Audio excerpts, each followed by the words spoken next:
राजस्थान के एक दूर दराज गांव कर्णावतपुर में एक विशाल हवेली थी, वीरगढ़ हवेली। यह हवेली 17वीं सदी में राजा रघुवीर सिंह ने बनवाई थी और तब से ही यह रहस्य और डरावने किस्सों का केंद्र बनी रही।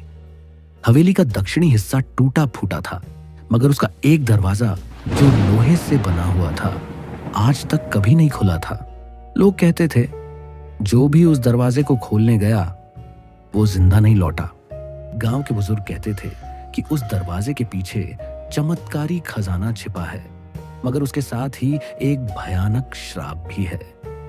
किसी ने उस कमरे के भीतर से धीमे धीमे रुदन और सांसों की आवाजें आने का दावा भी किया है। वो दरवाजा 300 साल से बंद है। उसमें क्या है यह जानने की हिम्मत किसी में नहीं थी। आरव मिश्रा दिल्ली यूनिवर्सिटी का हिस्ट्री का रिसर्च स्कॉलर इतिहास और रहस्य से भरे स्थानों पर रिसर्च करता था।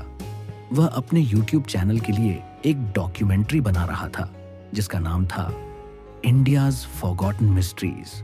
आरव को वीरगढ़ हवेली के बारे में एक पुराने ताम्रपत्र से पता चला जो उसने चांदनी चौक के एक बुक मार्केट से खरीदा था। 300 साल से बंद दरवाजा, श्राप, रुदन की आवाजें, ये सब तो एकदम फिल्मी लगता है, पर सच्चाई क्या है? आरव ने खुद से कहा और निकल पड़ा कर्णावतपुर। जब आरव हवेली पहुंचा तो सूरज ढलने ही वाला था। हवेली का मुख्य दरवाजा टूटा हुआ था, मगर अंदर जाने के बाद एक सन्नाटा था, डरावना और गूंजता हुआ। दीवारों पर जाले, जमीन पर धूल की मोटी परत और कोनों में चमगादड़ों की फड़फड़ाहट थी। तभी उसकी नजर पड़ी उस दरवाजे पर, काला लोहे का बना, जंग से भरा हुआ, और उसके चारों ओर लाल सिंदूर से बने अजीब से चिन्ह। ये दरवाजा है, वही रहस्यमयी दरवाजा। उसी रात आरव गांव के एक बुजुर्ग राघव दादा से मिला है। राघव दादा बोले, बेटा उस दरवाजे को छेड़ना मत, वहां कुछ है। जो सो रहा है उसे जगाना ठीक नहीं।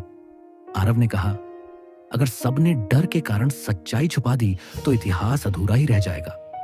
राघव दादा की आंखों में डर और दर्द दोनों थे। उन्होंने कहा, उस दरवाजे के पीछे कोई खजाना नहीं, वहां है एक आत्मा और एक चमत्कार जिसे आज तक कोई समझ नहीं पाया। आरव ने हवेली में ही कैमरा सेट किया और रात को 1:17 AM पर दरवाजे के पास से एक धीमी सी चीख सुनाई दी। कैमरे में रिकॉर्ड हुआ एक साया जो दरवाजे के पास आकर गायब हो गया। अगली सुबह कैमरा